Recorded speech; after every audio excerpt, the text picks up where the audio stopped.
nama sahaja. Pada malam ini insya-Allah kita akan bahaslah. Kita akan mulakan sesi yang ke-18. Kursus terapi syar'i, ruqyah syar'i. Mungkin sahabat-sahabat dah tahu, mungkin dah tahu dah. Cuma apa yang sahabat-sahabat tahu mungkin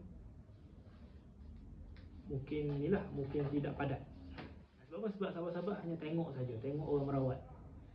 Dan sahabat-sahabat akan fikir perubatan Islam ni, pengubatan Islam ni hanyalah sebatas ruqyah saja.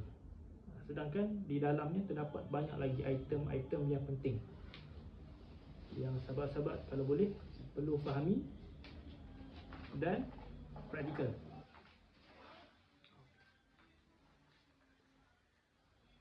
Okay, a'udzubillahi minasyaitonirrajim.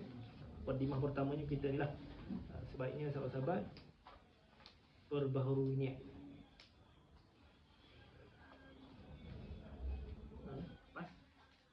Sahabat perbaharui niat masing-masing. Dan anda akan sering ingatkanlah kepada peserta agar tajdid niat. Kita nak datang ni untuk apa? Pertama, untuk dekatkan diri kepada Allah, of course. Wajib. Yang kedua adalah untuk belajar ni untuk memanfaatkan, pertama untuk diri, keluarga dan harta benda, dan masyarakat. Dan kebanyakannya apa yang ditanya, mungkinlah dulu-dulu, masa dulu-dulu soal mereka ni, sebelum ni anda ada buatlah soal, misalnya apa, sebab apa nak belajar, cuma tak ada masa. Kita teruslah straight to the point.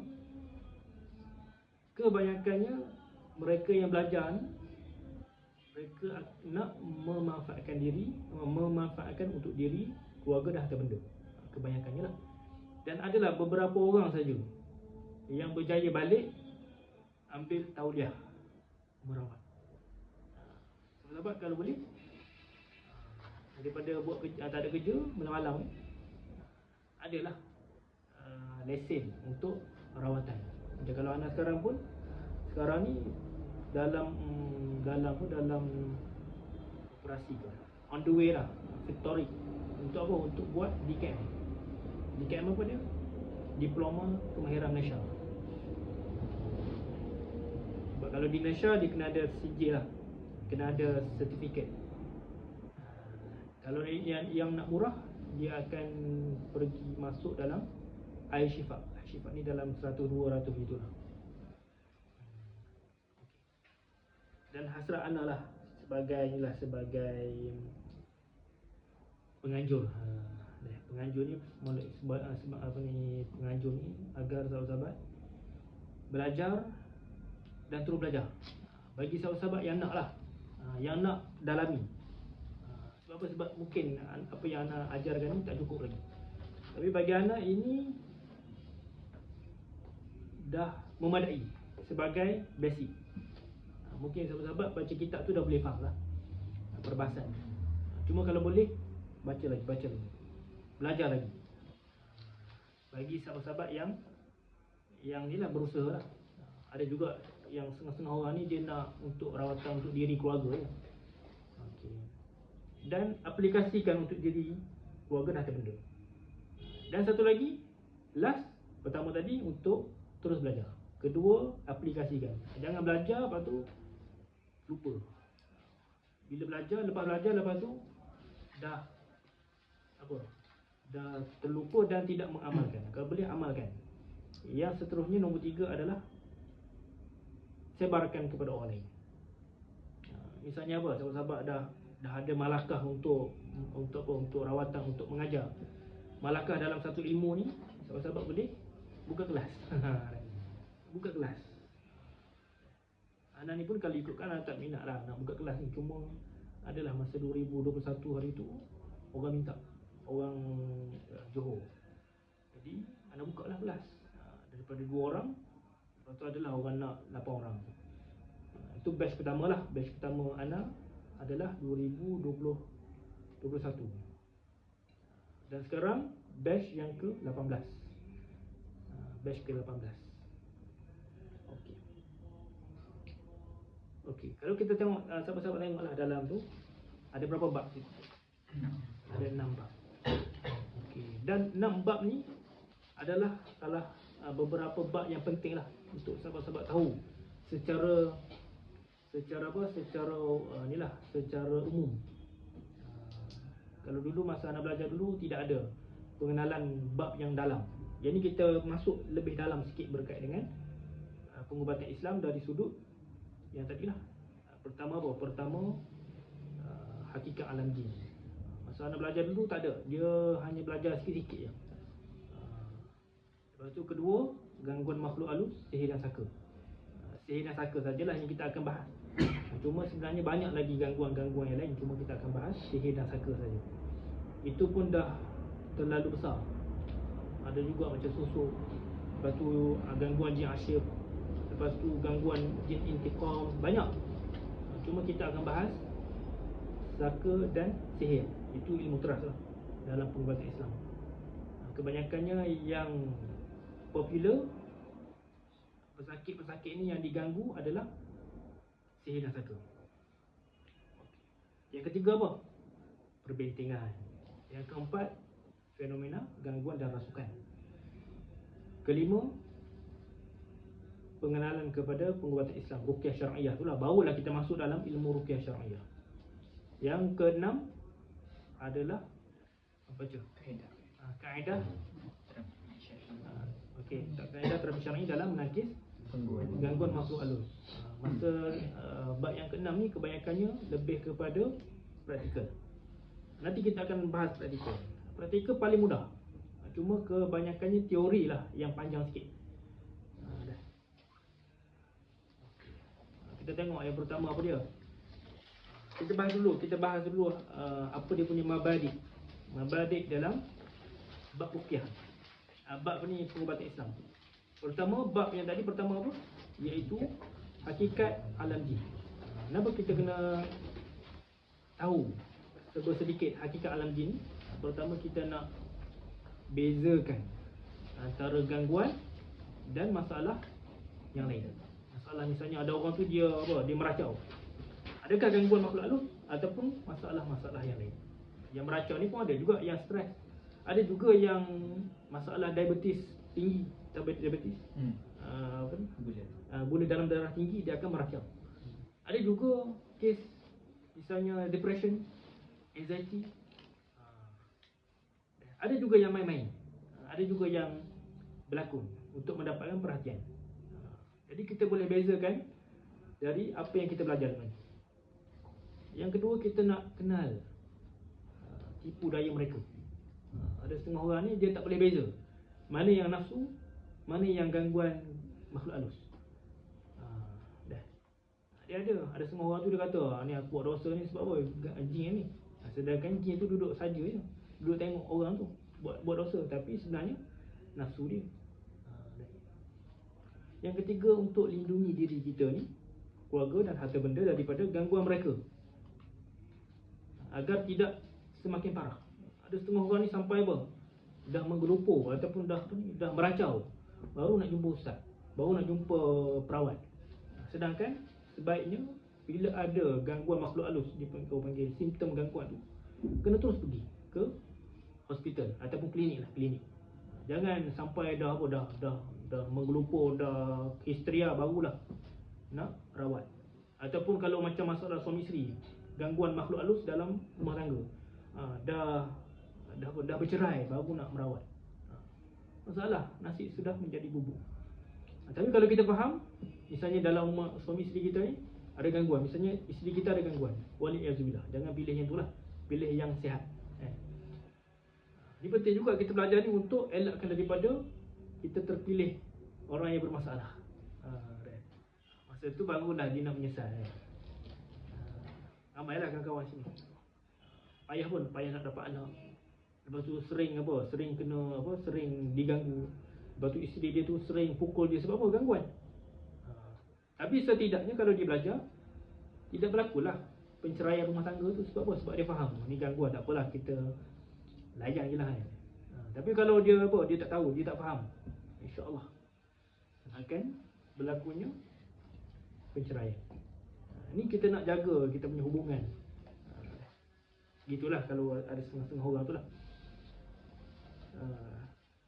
Yang keempat, untuk selaraskan dengan manhaj Al-Quran dan As-Sunnah. Dalam perkara hakikat alam jin ni, dia akan ajarlah beberapa perkara, nak katanya dalam Quran, dalam hadis ada diajar macam mana nak mengelakkan diri daripada gangguan berdasarkan Al-Quran dan As-Sunnah. Ini kebanyakannya ambil daripada Tok Guru. Tok Guru pula dia suruh apa? Tampal. Tulis-tulis tampal. Lepas tu tak tahu apa-apa. Itu bukan daripada ajaran agama. Dia lebih kepada tangkal. Jadi kita nak apa? Nak selaraskan dengan apa kefahaman kita ni dengan Al-Quran dan As-Sunnah dalam membenteng diri kita daripada gangguan adalah dengan apa? Dengan ikut ataupun kaji apa yang diturunkan oleh Allah kepada Nabi. Inilah Al-Quran dan As-Sunnah. Macam mana Nabi ajar untuk berwaspada daripada gangguan mereka. Macam mana adab dan tindakan kita untuk menangkis gangguan mereka. Misalnya apa? Semayang. Semayang kena ganggu. Misalnya lah. Macam mana Nabi ajar untuk elak daripada diganggu masa bacaan kita, ataupun masa kita solat tu was-was. Macam mana kita nak elak? Dia ada cara dia. Kita ambil terus daripada apa? Daripada pengetahuan yang diturunkan oleh Nabi. Ada setengah orang ni dia tak ambil daripada Nabi.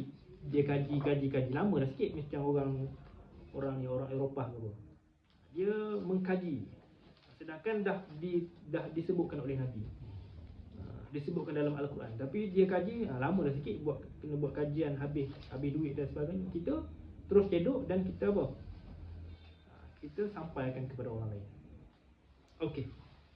Dan yang terakhir adalah untuk kita tujuan kita untuk memahami hakikat alam jin adalah untuk memahami kesan gangguan mereka. Sama ada pada fikiran, kepada emosi, tubuh badan ataupun spiritual. Misalnya apa? Gangguan pada fikiran macam mana? Menyebabkan apa? Tekanan, menyebabkan stres. Stres disebabkan oleh gangguan. Ada juga stres yang bukan disebabkan oleh gangguan. Kena faham. Ataupun emosi, kenapa orang tu sedih, kenapa orang tu marah tiba-tiba, disebabkan oleh gangguan. Tapi kita kena faham lah, kena bezalah antara gangguan dan sebab-sebab yang lain. Jangan ada setengah orang ni pantang nak menangis je kata gangguan makhluk halus dah. Ataupun tubuh badan kita. Ada kes di mana gangguan makhluk halus menyebabkan kesakitan kepada tubuh badan. Dia pergi hospital, tak jumpa apa-apa penyakit.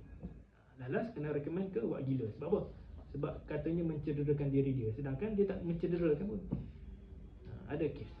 Jadi kalau kita ni sebagai perawat ataupun sebagai pelajar, kita akan dapat tahulah, ni bukan gangguan secara medikal, bukan gangguan misalnya masalah kulit. Ada juga masalah kulit, bukan gangguan secara apa? Penyakit kulit. Ini kemungkinan gangguan makhluk halus. Dan spiritual, gangguan ni lah, metafizikal ni lah. Misalnya kerasukan. Kita boleh bezalah kerasukan ni disebabkan oleh apa? Gangguan makhluk halus ke ataupun gangguan yang lain. Misalnya adalah sekarang di sini ada masa exam hari tu, Pulau Pinang, Penang.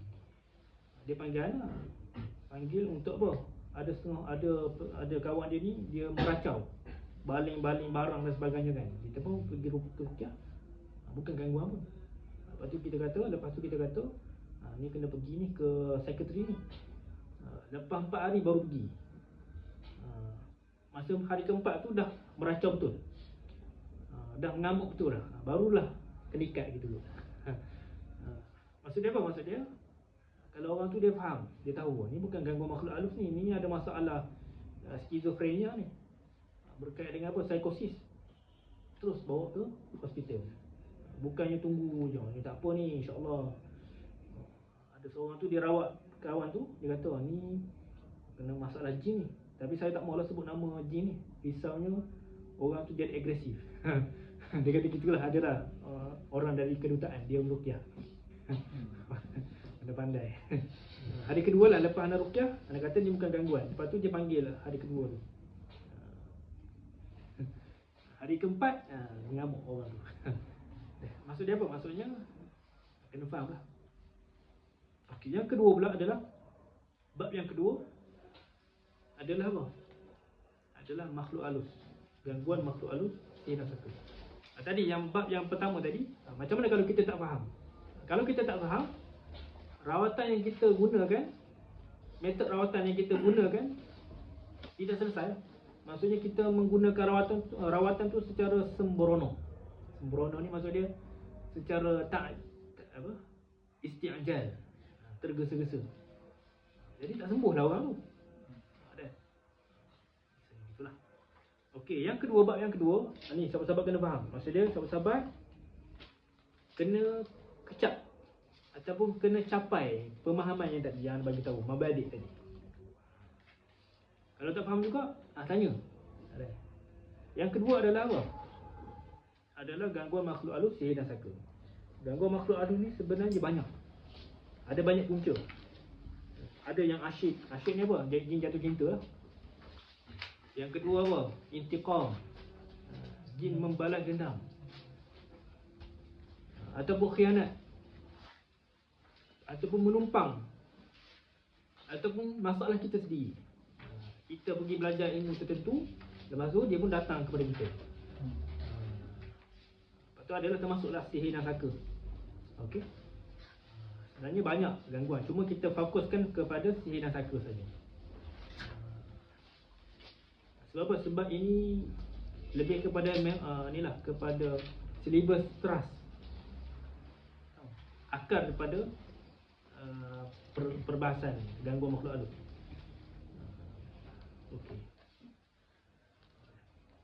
Okey. Yang ketiga, ni dia sahabat-sahabat nanti akan di present. Apa present? Bahasa Melayu apa? Akan dibentangkan. Beberapa ni lah punca-punca kenapa berlakunya sihir.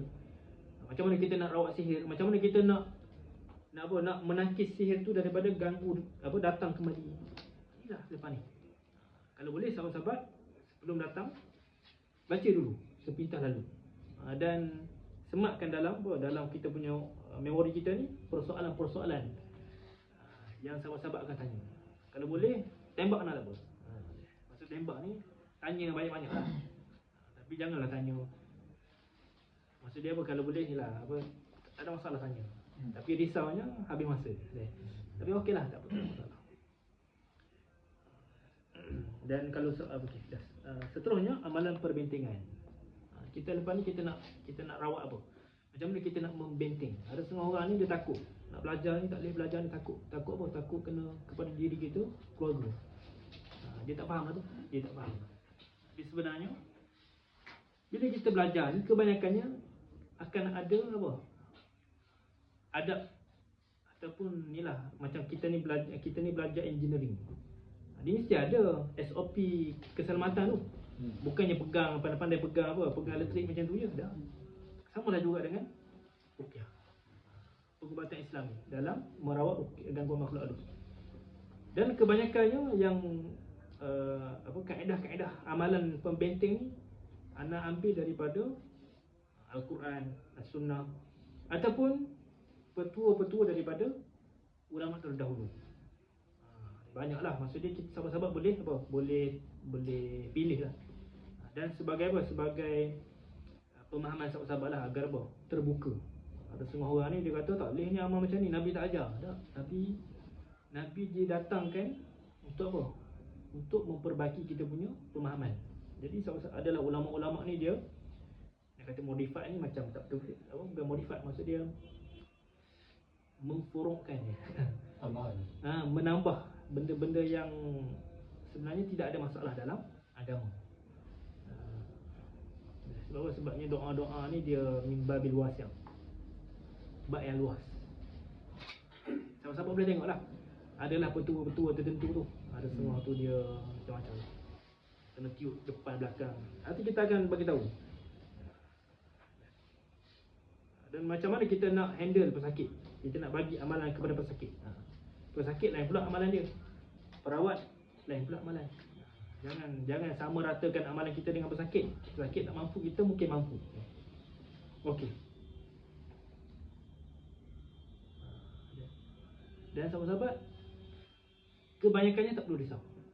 Sebab kebanyakan dari kalangan pelajar ni ataupun peserta ni, dia niat untuk apa? Untuk rawat untuk diri sendiri dan keluarga. Jadi tak perlu risau lah. Sebab apa? Sebab kebanyakannya ujian ataupun cabaran yang dialami oleh peruqyah ni adalah mereka yang merawat secara apa? Secara besar, komersial. Secara apa? Secara ni lah, dalam ruang lingkup yang luas. Misalnya dia merawat orang lain, dia masuk dalam persatuan dan merawat. Itu barulah adalah cabaran sikit. Cabaran tak besar sangat. Sakit kepala, lesu, mimpi buruk, kena tindih, itu je lah. Tak ada dah sampai berdarah kan. Tak ada dah sampai kena tumpuk dah. Dia lebih pada serabut. Jadi kalau kita faham gangguan ni, jadi kita tenangkan diri kita. Walaupun gangguan tu dia datang, kita tenangkan, barulah dia tak boleh masuk dalam diri kita. Sebab apa? Sebab kita tahu kalau kita stres, dia akan masuk. Jadi kunci dia, kita kena faham lah hakikat alam jin. Jadi sahabat boleh fikirlah. Sahabat ni nak belajar ni untuk memanfaatkan untuk diri ataupun untuk semua orang. Kalau semua orang, kena hati-hati. Adalah amalan sikit, amalan mudah je. Tak sampai 3 minit lepas mayang. Kalau untuk untuk keluarga saja, tak ada masalah. Maksud dia insya-Allah lah, zero lah dia punya cabaran. Kalau kita ni sebagai anak jantan ni, biarlah dia cabaran besar sikit kan. Barulah sedap nak cerita kat orang ni. Ini kita ni macam ni tak ada gangguan ni. Maksud dia macam tak apa, relax je lah. Seterusnya adalah fenomena gangguan histeria dan rasukan. Barulah sini ni anak akan bentangkan beberapa pandangan. Bentangan berkait dengan fenomena gangguan dari sudut Islam, agama ataupun sains. Jadi kita boleh bezakanlah mana gangguan makhluk astral ataupun gangguan makhluk halus. Mana gangguan disebabkan oleh masalah neurosis dan psikosis. Psikosis misalnya skizofrenia, gitulah. Ataupun anxiety ataupun depression. Maksudnya kita boleh beza. Dan kita boleh mengenal selok belok dan tahap gangguan makhluk halus. Ada setengah orang ni dia tahap dia biasa saja. Ada setengah orang ni tahap dia tinggi sampai kan histeria, meracau. Ada yang macam kita ruqyah, dia bergetar-getar gitu je. Kita boleh tahu rupanya macam ni. Dan kita boleh tahu juga macam mana kita nak menangkis gangguan tu datang kembali. Kita ni mungkin tak ada gangguan. Mungkin kita ni tidak ada kerasukan, tapi orang yang kawan-kawan kita ni yang ada kerasukan ni, macam mana kita nak elakkan daripada berlakunya kerasukan buat kali kedua, ketiga, ke-100 dan dia ada cara dia. Ni ada semua orang ni lepas kita ruqyah datang balik gangguan. Sama ada peruqyah dia tak faham ataupun pesakit tu dia tak ikut apa yang disuruh oleh peruqyah. Itu ramainya tak ikut apa yang dianjurkan oleh perawat. Kita kata kalau boleh kena buat rawatan susulan. Kalau boleh kena pemakanan, jaga pemakanan. Kalau boleh kena apa? Kena jaga emosi. Tapi dia tak buat. Jadi kenalah gangguan pula. Ataupun ruqyah tu hanya hanya ambil belajar ruqyah saja. Lepas tu dia punya kaedah untuk menangkis tu dia tak belajar. Masalah juga. Ni kita akan belajar tu. Lepas tu kita akan bahaslah hukum hakam dari sudut rasukan. Macam mana rasukan ni, kalau kita ni belajar, orang ni dia puasa lepas tu kerasukan, apa hukum dia? Kita belajar sikit kan. Okey, seterusnya adalah pengenalan ilmu pengubatan Islam. Ni barulah kita masuk. Sedangkan sahabat-sahabat mungkin sahabat-sahabat akan fikir, ruqyah, kita belajar ruqyah dululah. Dah. Kita belajar bab yang kelima lepas ni. Kita belajar pengenalan perubatan dan pengubatan. Macam mana kita nak beza pengubatan Islam, macam mana kita nak beza pengubatan bukan Islam, Macam mana kita nak beza perubatan Islam dan perubatan bukan Islam? Banyak perbahasan. Macam lepas tu kita akan belajar pula hakikat ruqyah. Dari sudut rukun dia, dari sudut syarat dia macam mana. Adakah kita punya ruqyah ni menepati syarat yang ditetapkan oleh agama? Ada setengah orang ni ruqyah macam-macam ruqyah. Rupanya dia bukan ruqyah, dia panggil jin. Ada juga. Kita nak bezalah, lepas tu kita nak bincang pula peranan ruqyah ni di sisi pengubatan moden. Macam mana ruqyah ni menolong institusi pengubatan moden. Misalnya kalau kami di Malaysia, kami sering dipanggil ke hospital. Sana ada dekat hospital ni Brunei. Belum pernah dengar. Maksudnya kami dipanggil ke hospital untuk rawat. Dan sekarang ni pun ruqyah ni sudah ada apa? Sudah ada perjanjian di bawah KKM. Maksudnya KKM dengan ruqyah ni macam ni. Lebih kurang gitulah, dia ada link. Baguslah sebab apa? Sebabnya negara Islam kan. Jadi kami akan seringlah dipanggil ke sana. Kalau doktor angkat bendera putih, surrender. Aku tak tahu ni gangguan apa ni. Kita lah. Dan kita sumbangan ruqyah syar'iah kepada institusi pengubatan moden. Apa sumbangan kepada hospital. Seterusnya adalah barulah bab yang ke-6. Bab yang ke-6 ni kaedah rawatan terapi syar'i dalam menangkis gangguan makhluk halus. Ini barulah kita akan bahas teori dan praktikal. Macam mana kita nak ruqyah ni, nak tekan apa? Nak ruqyah tu dekat mana? Nak rawat rumah macam mana? Nak rawat rumah. Macam mana kita nak settlekan rumah ni? Ada gangguan macam mana? Dia ada setengah orang ni hanya fokus kepada badan, tapi rumah tak jaga. Lepas tu pakaian ke, barangan ke, barangan lama ke, barangan sihir kalau ada, tak rawat. Masalah. Tidak selesai. Jadi kita akan belajar lah. Kita akan belajar teori. Kalau boleh sahabat-sahabat imagine. Apa imagine? Gambarkan apa yang anda sebut ni dalam apa? Otak sahabat-sahabat. Nanti kita akan bagi juga. Kita akan hari yang last, hari yang ke-15 ke, kita akan buat praktikal. Cuma sebelum praktikal tu kita dah apa panggil? Dah gambarkan. Lepas tu kita akan belajar apa? Simptom gangguan makhluk halus. Dan di sini anda akan bahas secara saintifik dan secara metafizikal. Fizikal dan metafizikal. Ada setengah orang tu dia kata misalnya lah, kalau kerasukan jin, sedangkan ada masalah lain.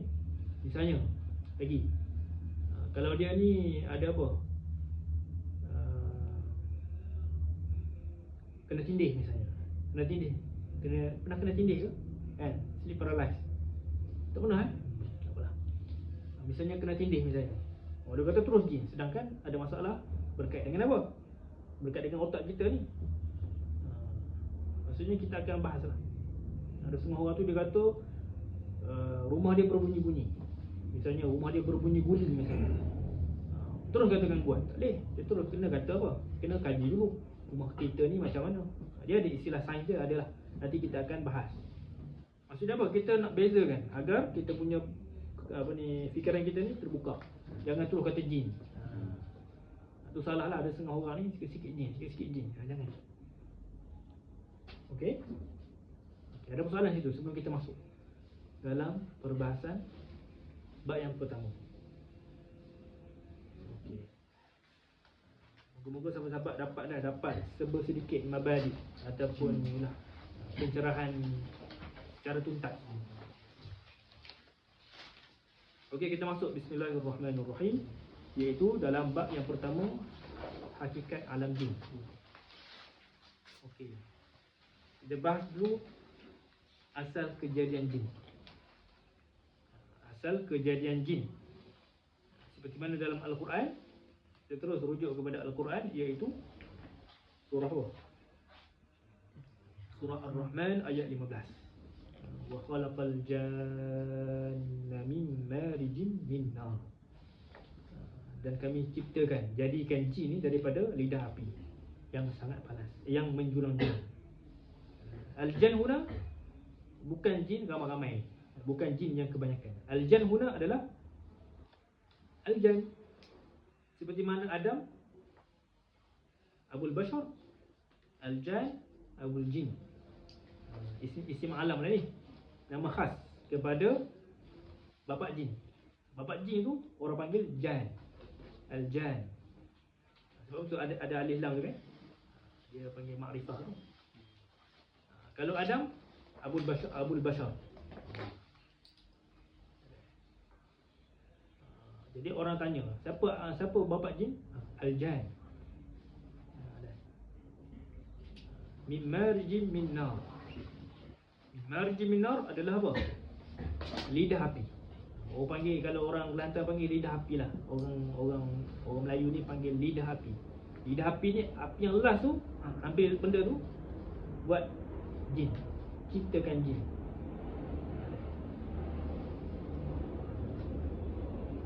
Kalau dalam perbahasan ulama dia kata lahabun nar as-sati' wal mukhtalit wa huwa al-lahabu as-safi alladhi la dukhana lah. Maksudnya api, nyalaan api yang bercampur-campur, iaitu nyalaan api ni la dukhana lah, dia tidak ada dukhan. Maksudnya api yang betul-betul api lah, bukannya api yang ada asap-asap tu dah. Okey, itulah secara mudah lah. Yang kedua pula surah apa? Surah Al-Hijr. Wal janna khalaqnahu min qablu min naris samum. Dan bapa jin ataupun al-jan kami ciptakan sebelum Nabi Adam. Min qablu min naris samum. Daripada api yang sangat panas. Api yang sangat panas ni apa dia? Api iaitu rihul hara tadkhulu fi masamil badan wa tu'zi. Api yang sangat panas yang boleh menyakiti badan sekiranya terkena pada badan. Nanti sahabat-sahabat universiti anda sebut ni mungkin tak dapat nak tulis. Cari dalam tafsir ma makna as-samu. Mudah kan? Yang penting sahabat-sahabat dengar, sahabat-sahabat boleh cari. Lebih baik daripada apa? Orang tak dengar. Orang tak dengar dia nak cari apa? Dia tak tahu nak kaedah macam mana nak cari. Nak sebut terus, cari terus. Sama. Ni kalau sahabat-sahabat nak mengajar. Kalau sahabat-sahabat macam mana nak meruqyah, tak perlu pun faham. Macam anda nak membentangkan benda ni, anda kena bagi tahulah. Kita kena carilah kan. Rihul harah tadkhulu fi masamil badan wa tu'zi.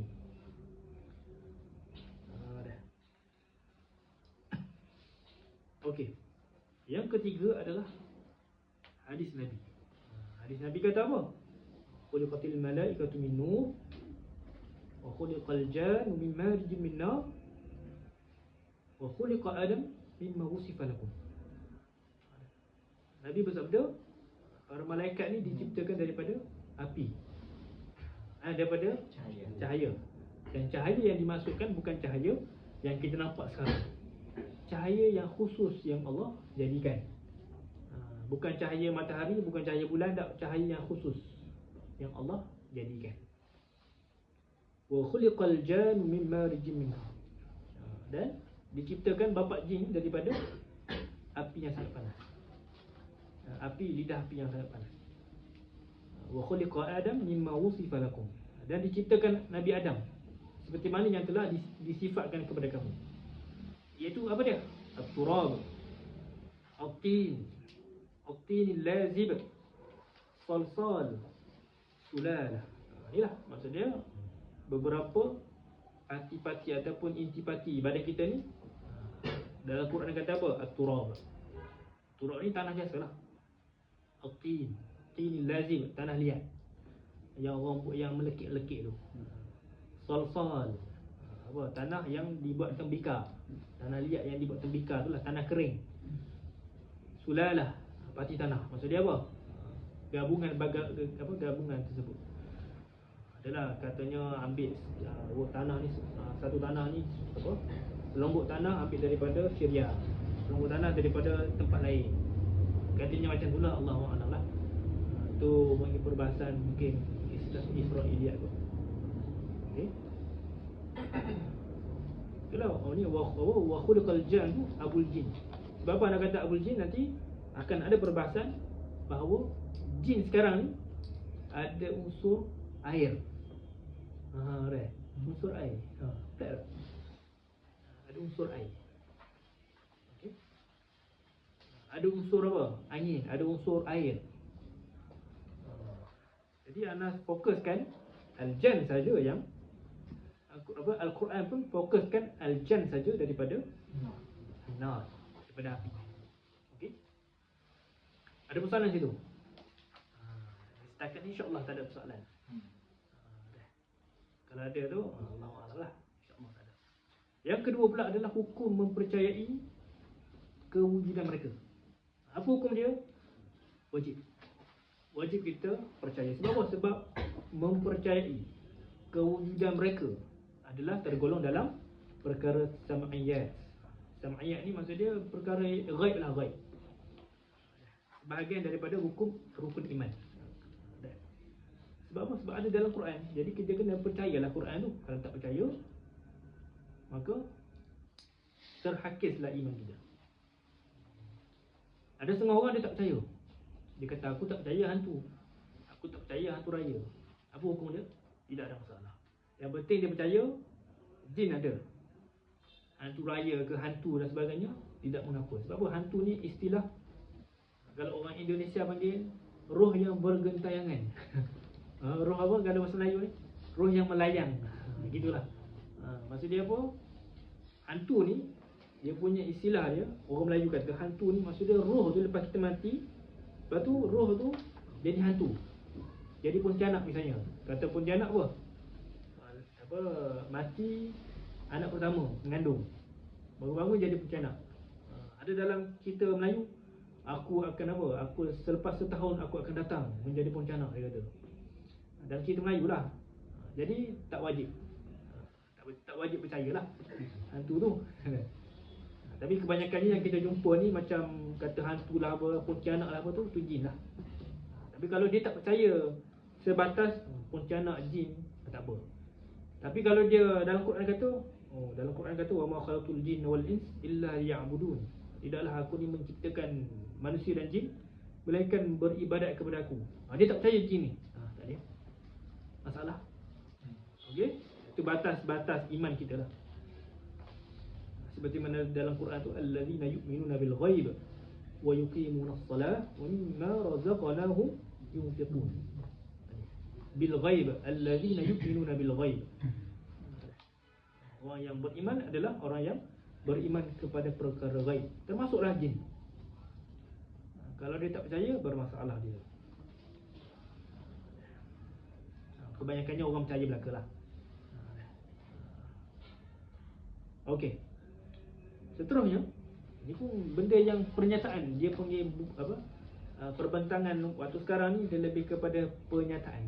Bukannya berkait dengan apa? Berkait dengan benda yang kena fikir tak. Jadi kita relax je lah benda-benda ni. Okey. Makhluk halus dalam Al-Quran dan As-Sunnah. Jadi yang anda jumpa kebanyakannya, pertama Al-Quran, Asyaitan, Syayatin. Ini maksud dia golongan yang apa? Syaitan ni yang jahat lah. Ibta'ada min anir rahmatillah. Yang jauh, puak-puak yang jauh daripada rahmat Allah. Yang puak-puak yang jauh daripada ta'atillah. Daripada ta'atillah. Taat kepada Allah. Jadi dalam Quran ada innasyaitana lakum aduwwun fattakhidhuhu aduwwa. Sesungguhnya syaitan ni adalah apa? Bagi kita ni, bagi kamu ni adalah adu ataupun musuh. Maka jadikanlah dia tu sebagai musuh. Jangan jadikan dia sebagai kawan. Yang kedua adalah iblis. Iblis ni adalah Abu Syaitan. Abu Syaitan. Yang nama asal dia, nama gelaran sebelum tu adalah Azazil. Tapi kena jadi syaitan itu. Riwayat Riwayat Israeli lah. Katanya itu adalah Yuqa dikatakan bahawa dia tu adalah Azazil, tapi dah jadi iblis lah. Sebab apa? Sebab Allah kutuk dia. Wa idh qulna lil malaikati isjudu li adama fasajadu illa iblis aba wastakbara wa kana minal kafirin. Melainkan ada ingatlah ketika mana kami menyuruh para malaikat sujud kepada Nabi Adam, dan siapa yang tak sujud? Malaikat iblis saja yang tak sujud. Maka dia apa? Aba wastakbara. Kerana apa? Kerana aba ni sombong, takabur. Wa kana minal kafirin, dan dia ni adalah dalam kalangan kafir, orang kafir. Adalah dalam kalangan orang-orang yang kafir. Untuk iblis. Nanti kita akan bahaslah iblis ni macam mana terjadinya iblis ni. Yang ketiga adalah Qarin. Siapa kenal Qarin? Siapa tahu Qarin ni apa? Siapa yang tak tahu? Qarin ni apa dia? Persoalan dulu.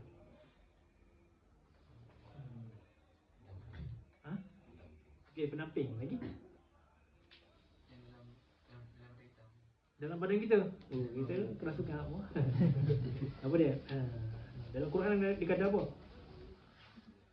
Yalah, kalau tafsiran kamus dia panggil as-sahibu wal mulazim. As-sahibu wal mulazim maksudnya yang menyertai dan mendampingi kita, yang melazimi kita selalu, yang bersubah dengan kita. Itulah Qarin. Nanti kita akan bahas Qarin ni macam mana. Apa nak beza Qarin dengan gangguan jin biasa? Macam mana kita nak tahu Qarin ni datang kepada kita? Ada perbahasan. Macam mana kita nak bezakan antara Qarin dan nafsu kita? Kalau kita buat maksiat masa puasa, adakah itu Qarin kita? Persoalan. Okey. Seperti mana dalam Al-Quran, qala qarinuhu rabbana ma atghaytuhu walakin kana fi dhalalin ba'id. Qarin ni dia akan berlepas diri daripada kita lah. Dia akan bertanggungjawab atas apa yang kita lakukan, dosa. Dia kata, ya Allah, aku ni ma atghaytuhu. Dia kata, aku tidak menyesatkan dia. Nanti Tuhan kata, kamulah menyesatkan dia ni. Dia kata, aku tak sesatkan dia. Walakin kana fi dhalalin ba'id.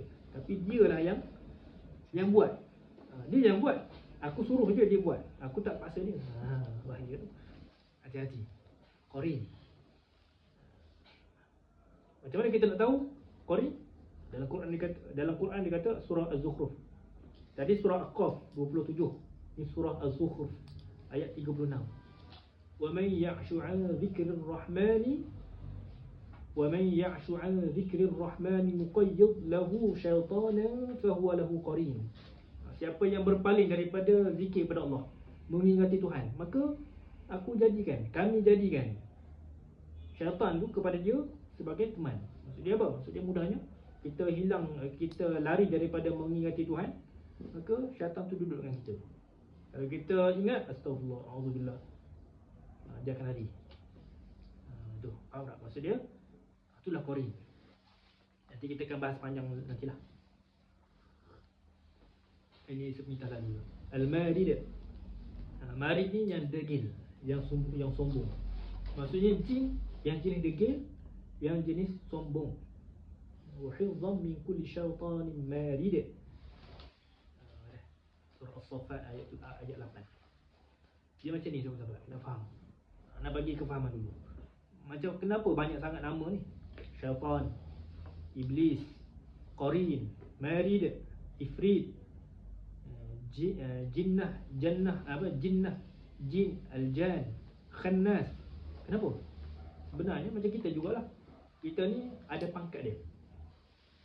Misalnya atas apa dia? Raja misalnya. Raja siapa? Iblis. Kedua, Perdana Menteri. Perdana Menteri ni kebanyakannya apa? Boleh kata Ifrit lah. Ifrit ni dia tinggi sikit. Bawah-bawah dia ni Qarin. Qarin ni askar dia. Maksudnya dia ada company, dia ada kesatuan. Misalnya apa? Qarin ditugaskan untuk apa? Untuk mengganggu orang-orang, kebanyakan orang ni. Kalau ifrit, dia mungkin tara-tara menteri ni dia tak ganggu lah. Dia dia urus untuk ganggu orang. Maksudnya dia ada anak buah akan ganggu. Macam tu lah dukun.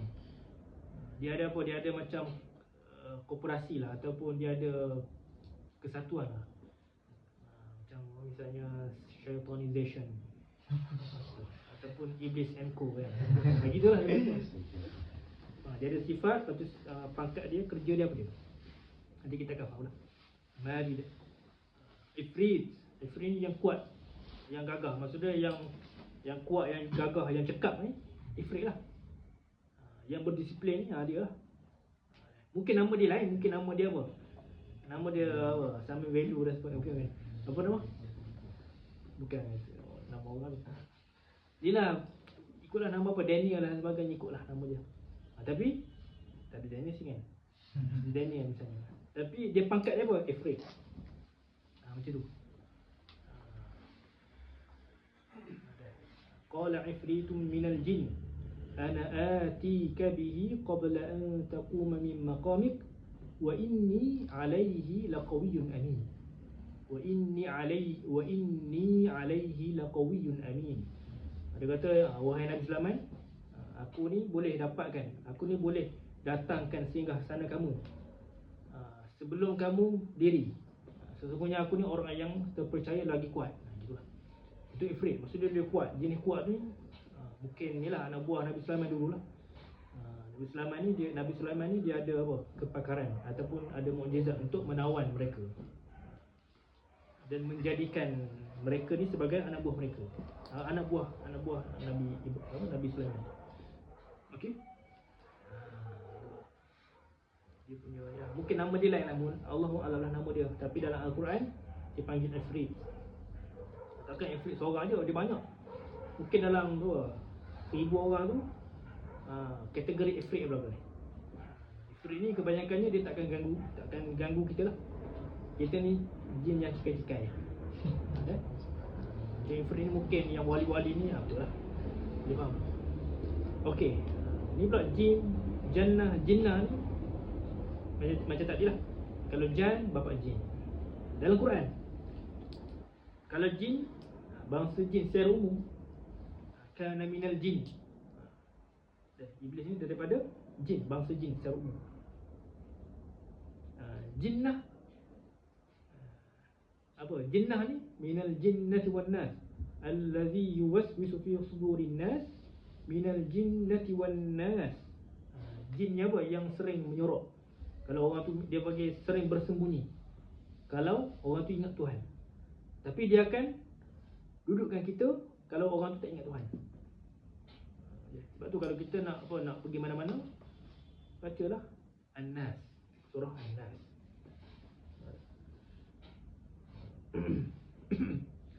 Khannas samalah. Allazi yuwaswisu fi sudurin apa? Min syarril waswasil khannas. Al-Khannas. Al-Khannas adalah apa? Inilah yang waswas, yang memberi waswas kepada kita.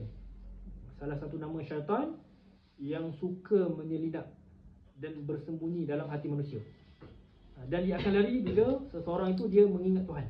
Maksudnya kalau kita ni macam rasa nak buat jahat, a'udzubillahi minasyaitonirrajim, akan hilang rasa nak buat. Tapi masalahnya kita buat juga. Sebab nafsu yang telah kita belai sejak zaman berzaman. Itu masalah. Jadi kita boleh bezalah antara nafsu dan godaan syaitan. Okey. Contoh ya. Apa beza jinnah dengan khannas ni? Dia lebih kurang, maksud dia penyataan daripada inilah Al-Quran. Minal jinnati wan nas. Siapa al-khannas tu? Daripada jinnah wan nas. Tapi kalau dalam anak cari-cari tu dia panggil jinnah, minal jinnati huna adalah jin yang tersembunyi. Okey, ada persoalan? Boleh jadi jin secara umum. Cumanya refer al-jinnati tu refer daripada al-khannas tu lah. Dan nas, an-nas yang membuat suruh kita buat kejahatan juga. mewas-waskan kita. Kita minta pada Tuhan agar elak daripada janji-janji manis mereka. Ada persoalan? Dia Afrit ni boleh kita katakan adalah nama-nama ataupun pangkat sifat dan sebagainya. Kita dah faham, anda bagi tahu tadi. Seperti mana kita ada kesatuan, kita ada bos kita, mereka pun ada juga. Okey. As-sunnah pula penjelasan as-sunnah. As-sunnah seperti al-khanzar, nama jin. Ni dalam hadis ada. Sahih Muslim. Khanzar, jin yang suka mengganggu khusyuk dalam solat. Dalam bab ibadah ni dia. Dalam bab ibadah kepada Tuhan, dialah yang akan mengganggu. Maksud dia yang ditugaskan untuk mengganggu kita. Kalau kita apa? Seperti mana dalam hadis dia kata inilah adalah Sayyidina Uthman. Dia kata apa? Ya Rasulullah, inna syaitan qad hala baini wa baina salati wa qiraati. Inilah dia kata qad hala baini wa baina salati wa qiraati. Dia kata ya Rasulullah, aku ni seringlah masa aku solat ni ada rasa macam tak sedap je, rasa diganggu. Kadang-kadang was-was dalam solat dia dan dalam bacaan dia. Maka Nabi kata apa?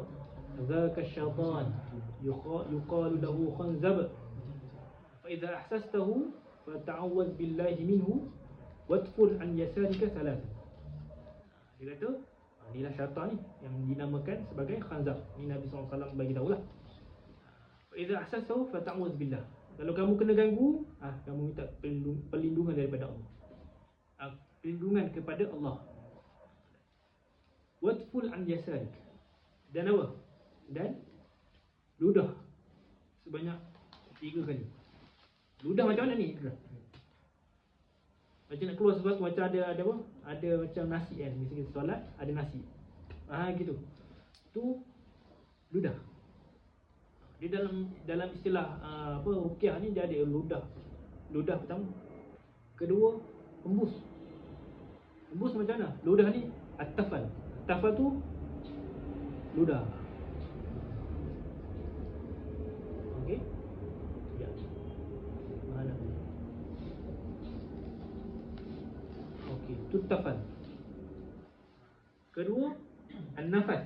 Nafas ni maksud dia macam apa? Qul huwallahu ahad, Allahus samad, lam yalid wa lam yulad wa lam yakul lahu kufuwan ahad. Itu apa? Itu adalah hembus. Tapi adalah ustaz-ustaz yang masa kat Darul Shifah dulu dia ajar, dia keluar sikit air liur. Dia faham keluar sikit air liur, kita sebenarnya tu dah keluar dah air liur tu. Kalau kita buat kat sungai keluar dah air liur. Macam apa pergi? Wap.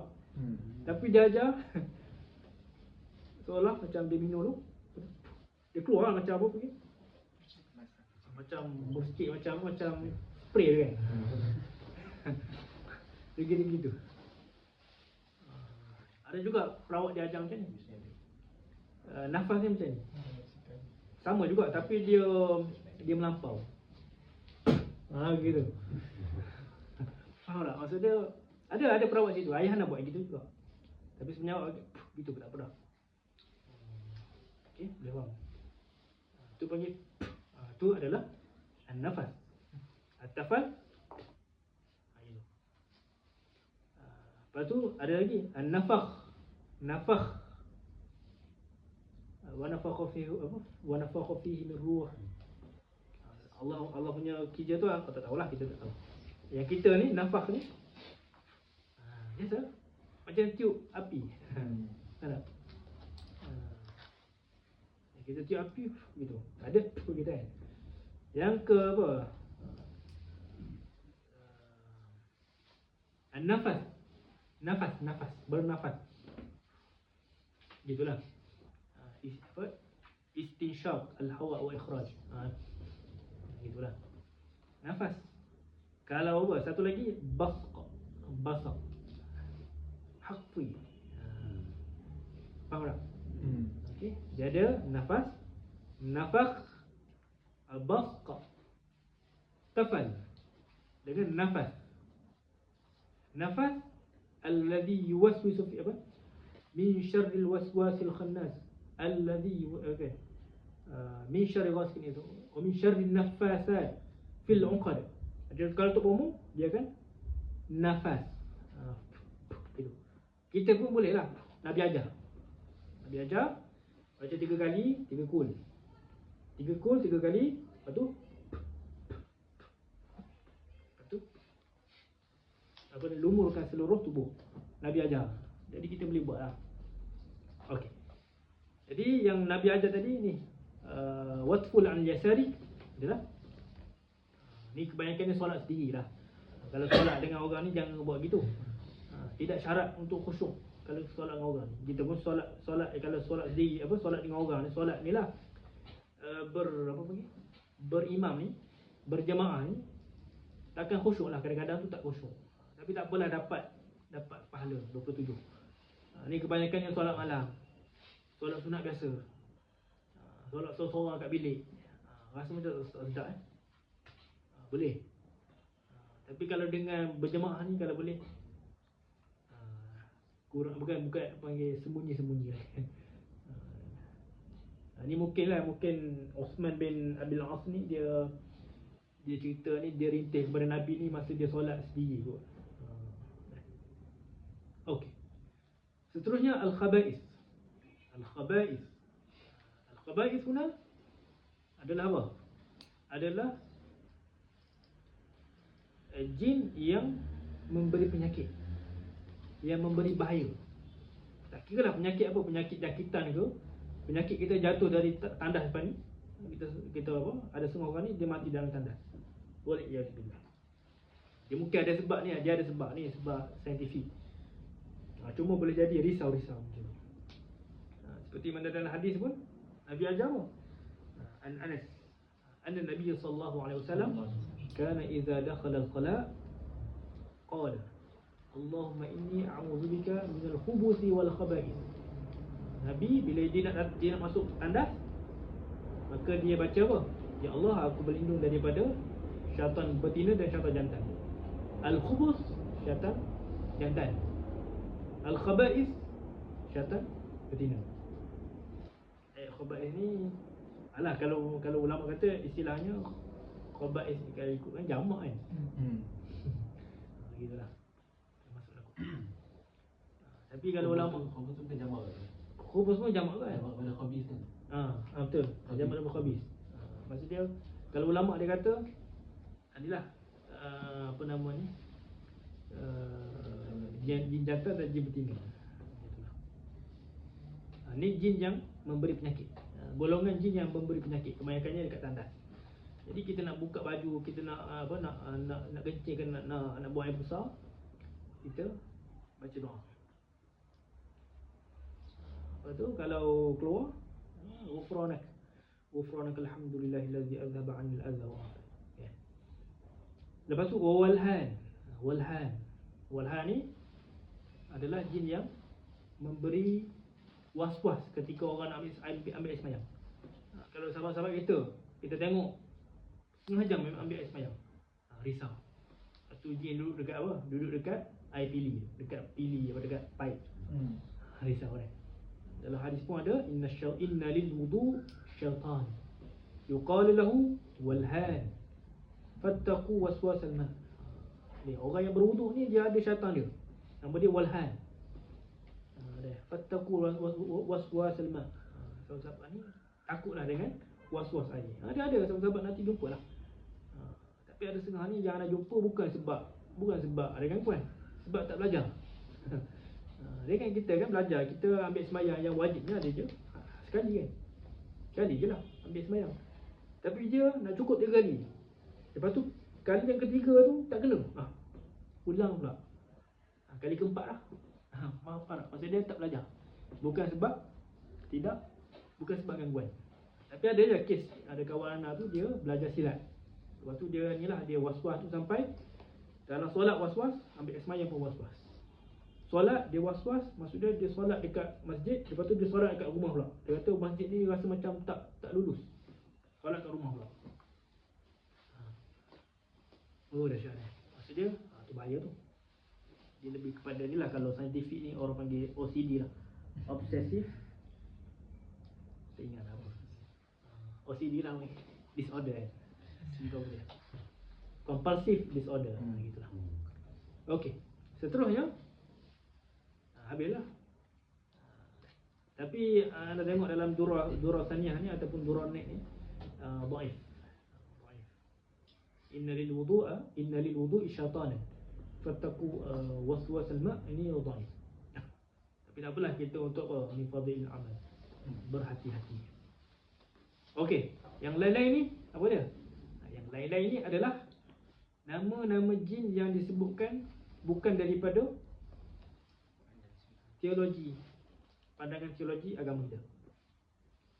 Dia lebih kepada mungkin pandangan Israiliyat, manuskrip agama apa, manuskrip Arab-Arab dahulu, Zalnabur, Al-A'war, Sabr, Miswata, Laqis, Wasin, A'wan, Haffaf, Murrah, Masud dan sebagainya ni. Ini kebanyakannya ana cari-cari tak jumpa dalam Quran dan hadis. Dia kebanyakannya ada dalam kitab-kitab dahulu ataupun manuskrip Arab dahulu. Misalnya apa? Misalnya Ummu Sibyan. Ummu Sibyan tak ada dalam hadis. Tak ada dalam hadis. Tapi istilah yang diberikan oleh orang Arab kepada jin yang mengganggu budak. Macam kita kalau jin nampak macam budak-budak ni, apa dia orang panggil? Toyol. Jin yang besar sangat, hantu raya. Jin yang boleh terbang, Pontianak misalnya. Jin yang rambut panjang pakai baju putih, Pontianak. Jin yang berbentuk harimau jadian. Faham tak? Maksud kita pun ada. Faham tak? Macam Rawasun, Tawabi', Tayyarun, para penerbang. Rawasun, para penyelam. Tawabi', para pengikur misalnya.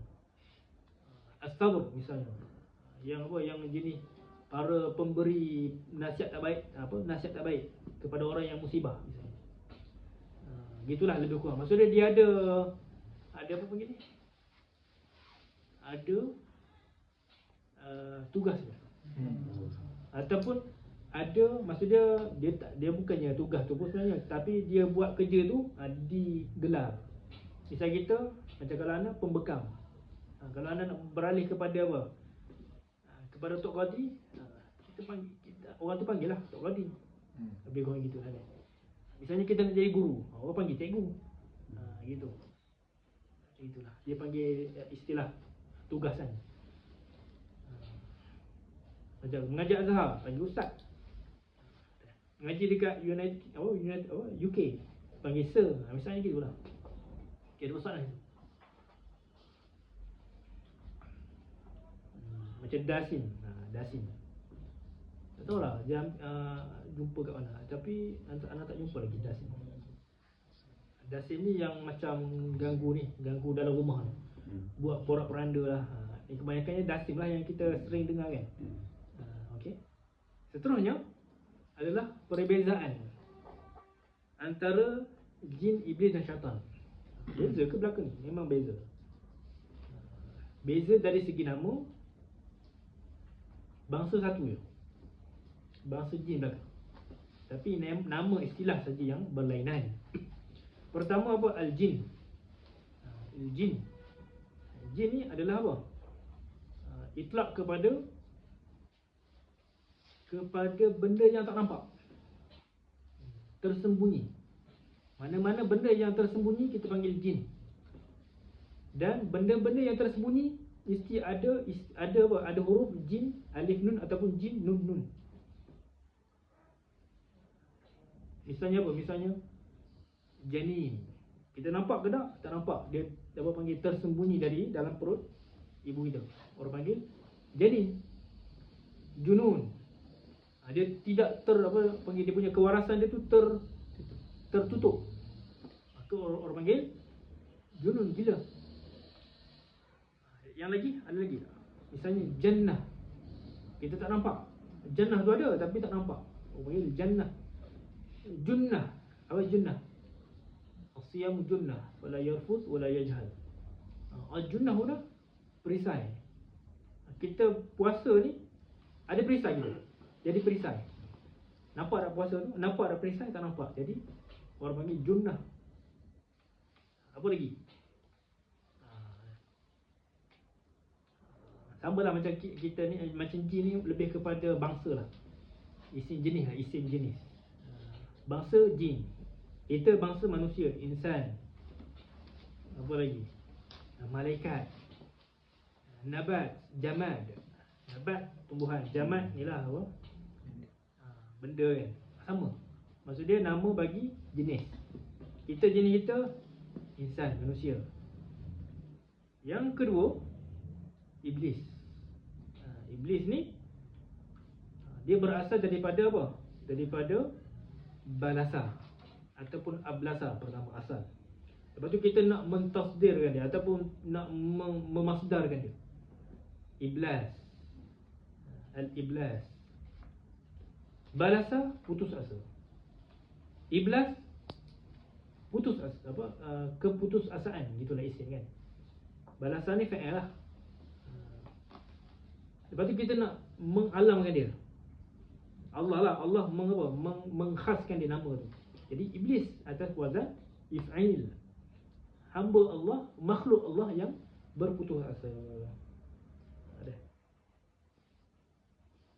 Maksudnya nama tu terkena kepada Allah, mengistilahkan, Allah menamakan khas kepada dia tu dengan iblis. Makhluk Allah yang berputus asa. Itu maksud dia. Okey. Persoalan bro. Persoalan. Kenapa iblis ni tetap dihukum kafir? Sedangkan dia mengaku bahawa Tuhan. Dia minta, qala rabbi fa'anzirni ila yaumi yub'atsun. Iblis ni dia umur panjang, tak mati-mati lagi. Mungkin dia tua sangat lah, tua sangat, dah krepot dan sebagainya, tak mati-mati lagi. Kenapa? Iblis ni dia mengaku bahawa Tuhan, apa nama? Allah ni adalah Tuhan yang menjadikan dia. Sampai dia minta pula, Rabbi anzirni fa'anzirni ila yaumi yub'atsun. Berikanlah aku ni tempoh hidup lama sikit. Pertama sebab apa dia kafir? Pertama sebab dia takabur, sombong. Dia kenal, kita tak kenal, lepas tu sombong pula kan. Dia kenal, tapi lebih kuat dia lah. Maksudnya dia kenal dah Tuhan, tapi sombong. Illa iblis aba wastakbara wa kana minal kafirin. Allah dah bagi tahu dah. Melainkan iblis saja yang tak sujud kepada Nabi Adam, wastakbara. Dan dia ni takabur, wa kana minal kafirin. Maksudnya dia mengakui bahawa Allah tu ada, tapi dia tidak beriman. Maksud tidak beriman sini, maksudnya dia takabur. Jadi dihukum apa? Kafir istikbar. Kafir yang sombong. Kita ni kafir mungkin kafir saja, inilah orang lain lah, kafir saja tapi dia tak sombong. Dia tak kenal Tuhan betul lah. Tapi ada setengah orang ni dia tahu dah agama ni betul. Macam Abu Jahal Abu Jahal dia tahu agama ni betul. Nabi tu betul lah, memang Nabi Nabi utusan Allah. Tapi dia apa? Takabur, macam tu. Jadi tetap juga dipanggil kafir. Hadita amal. Orang yang bertakabur ni hadita amal. Maksud dia amal dia hancur. Dan dia tadi anda kata tadi dia tidak dia tidak beriman lah. Dia tahu Tuhan tu ada, tapi dia tidak menepati syarat keimanan. Keimanan tasdiqu bil qalb wa taqrir bil lisan, iqrar bil lisan wa amal bil jawarih. Tasdiq kita ni, kita beriman ni dengan dengan tasdiq, dengan katanya, dengan luluh hati kita ni. Bukan luluh apa? Kita membenarkan dengan hati kita. Hati kita yang paling dalam kita benarkan. Kita betul, alhamdulillah. Iqrar bil lisan. Kita apa? Nyatakan keimanan kita. Asyhadu an la ilaha illallah ila akhir. Ketiga, amal bil jawarih. Kita buat kita amalkan, kita beranggotakan, mengerjakan badan kita. Tapi kalau jin tak, jin hanya mungkin lah, mungkin hanya apa, percaya pada Tuhan, tapi dalam hati dia tak menerima. Takabur lah tu, kuat sangat lah tu. Itulah dia punya apa? Dia punya sebab apa? Iblis dihukum kafir sampai hari kiamat. Yang kedua pula,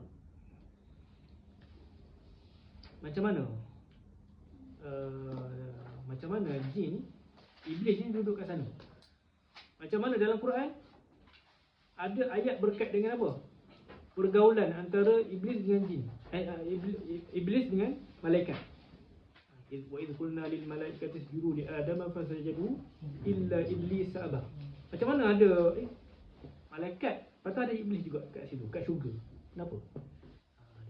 Ni dia adalah anak jumpa ursi, banyak ursi. Cuma yang ni kebanyakannya orang cerita, iaitu dulu pada zaman dulu sering berlaku pertelingkahan, sering berlaku peperangan. Jadi Allah hukum mereka dengan apa? Dengan diturunkan malaikat untuk menghakimi mereka lah, untuk memerangi mereka, untuk menghalau mereka ke tempat-tempat tertentu. Misalnya ada setengah jin ni duduk dekat laut, ada setengah jin ni duduk dekat hutan belantara. Maka dia ambil lah, ditawan seekor jin dan naik ke sana, ke dunia, ke atas, ke langit lah. Allahu'alam lah kat mana kan. Bila macam tu, maksud dia jin bila berkawan dengan orang baik, macam kita berkawan dengan orang soleh, kita akan jadi soleh. Maka Allah menaikkan derajat dia lah, maksud dia. Dan dia pun dapat kerja dengan malaikat. Di bahagian ni lah, ikutlah bahagian apa kat malaikat sana. Sebab tu dipanggil apa? Adalah orang kata ketua para malaikat. Sebab apa? Sebab pertama, dia ada nafsu, dia paling soleh. Malaikat tak ada nafsu, dia punya iman straight. Iblis boleh naik, boleh turun. Dia sering naik lah, sebab apa? Sebab duduk dengan malaikat, dengan orang baik-baik kan. Macam tu. Sebab tu dipanggil apa? Azazil. Orang dulu lah, Israeliat lah tu. Lepas tu bila dia jadi iblis, bila dia ingkar, maksudnya dia terlalu baik, kalau dia jahat, terlalu jahat, sampai kan dia dipanggil iblis. Itu je lah maksud dia. Dia memang ni lah, katanya dilantik dalam jawatan penting di sana dulu. Sekarang dah jadi iblis, telah dikutuk lah misalnya, disumpah jadi iblis. Okey, ada persoalan tu. Iblis ni daripada jin jugalah. Orang panggil bapa syaitan. Bapa syaitan. Macam manusia lah, manusia bapa jahat siapa sekarang? Yang membuat perang-perang ni kan. Sama lah. Daripada Adam juga, Nabi Adam juga. Tapi bapa jahat tu. Seterusnya syaitan. Syaitan ni kalau dalam siapa yang tingkatan 6 lah. Tingkatan 6 dalam bab sains, dalam bab tauhid, dia adalah istilah dia.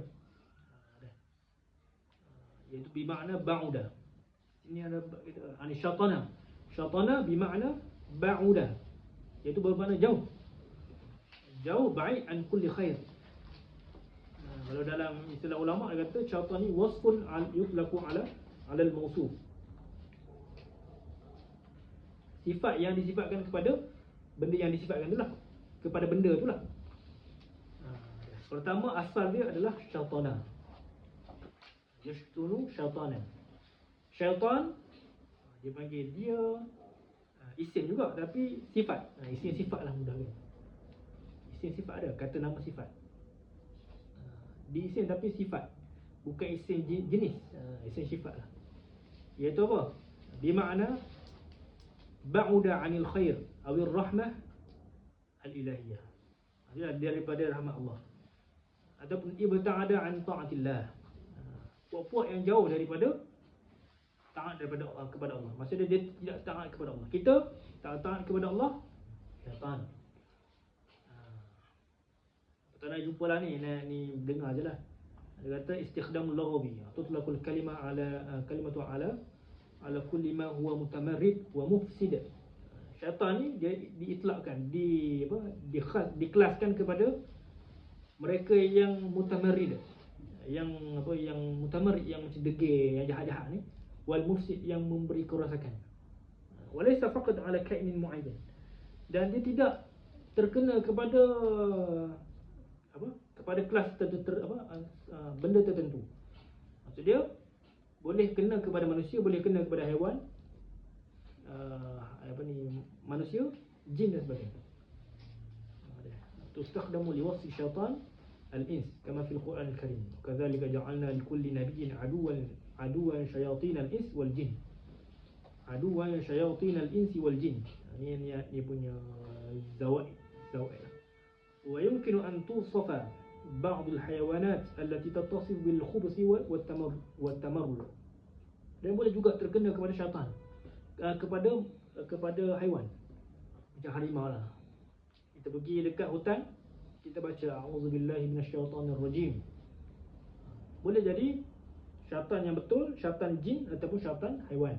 Ataupun kalau jenis ada tumbuhan yang boleh memberi kerosakan kepada kita, termasuk juga dalam tu. Dia faham tak? Syaitan ni sifat kepada yang jahat. Tapi dalam perbahasan sekarang ni, kita bahas syaitan jin tu lah. Okey. Mereka digelar sebagai askar kepada jin. Maksudnya askar kepada iblis. Maksudnya iblis ni tidak berjanji kepada Tuhan. Dia kata la'ughwiyannahum ajma'in. Dia kata aku ni akan menyesatkan mereka ni. Bukan iblis tu yang menyesatkan sendiri dengan tangan dia. Tak, dia menyesatkan dengan bala tentera dia. Maksudnya dia suruh bala tentera dia ni menyesatkan kita. Maksudnya macam ni mudah lah. Kita bos, kita ada apa? Menteri-menteri, dan menteri tu dia ada wakil rakyat, lepas tu dia ada rakyat dia. Faham tak? Rakyat dia tu lah. Syaitan tu lah yang rakyat dia tu. Termasuklah dengan apa? Dengan wakil rakyat, dengan bos-bos dia tu, salah satu lah. Boleh faham? Okey. Seterusnya kesimpulan. Ni kesimpulan dia ni secara mudahnya, Jan kan? Jan ni bapa jin. Lepas tu dia keluarkan anak, banyak-banyak anak. Satu-satunya jin ni dia boleh jadi Islam, boleh jadi kafir. Dan kafir ni boleh keluarkan jin yang lain sampailah kepada iblis. Boleh faham? Maksudnya jin ni dia ada yang Islam, dia ada yang kafir atau fasik lah, fasik. Ataupun kafir. Fasik ni tak semestinya kafir betul, boleh jadi kafir fasik macam kita lah, macam orang lain lah yang tak solat, fasik. Jin pun ada. Maksudnya mudahnya, ada pen, ambil pen merah, marker merah. Maksud dia, inilah boleh buat pembetulan sikit lah. Ini Ana ambil daripada guru Ana sebelum ni. Cuma Ana kaji macam tak sedap. Ini yang sedap. Pertama jin.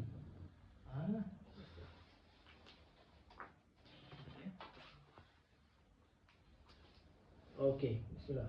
Tengok, ni jin. Ni apa? Ni jan. Lepas tu dia keluar jin biasa lah. Jin biasa. Lepas tu dia keluar lah jin banyak-banyak ni. Lepas tu keluarlah iblis. Okey. Misalnya jin banyak-banyak ni, salah satunya ni jin jahat, lepas tu keluarlah iblis ni. Iblis. Okey, iblis. Lepas tu iblis ni dia keluarkan apa? Syaitan. Okey. Lepas tu dia keluar jin. Ni kita tulis jin fasik. Boleh jadi apa? Boleh jadi iblis ni dia keluarkan jin, anak-anak buah dia adalah seorang-seorang. Adalah salah seorang daripada 100 orang tu yang apa? Yang masuk Islam tapi fasik. Ada. Jadi kita pun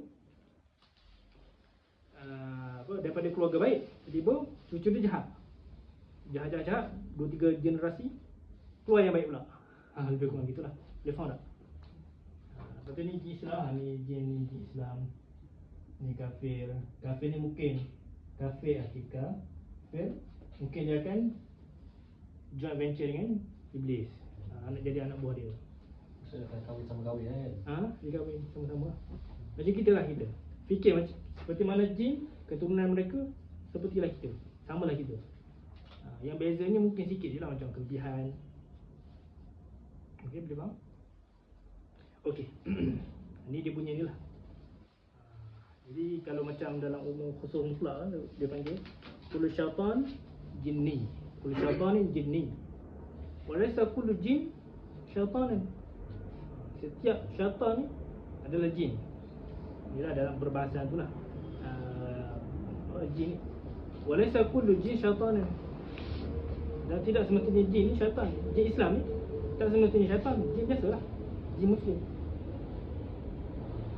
Tapi yang ni macam tak jamiat manik lagi lah. Sebab syaitan ni dia terkena kepada benda-benda yang bukan hanya sekadar jin saja, kepada manusia dan sebagainya. Okay. Tak apalah, yang penting sama-sama faham.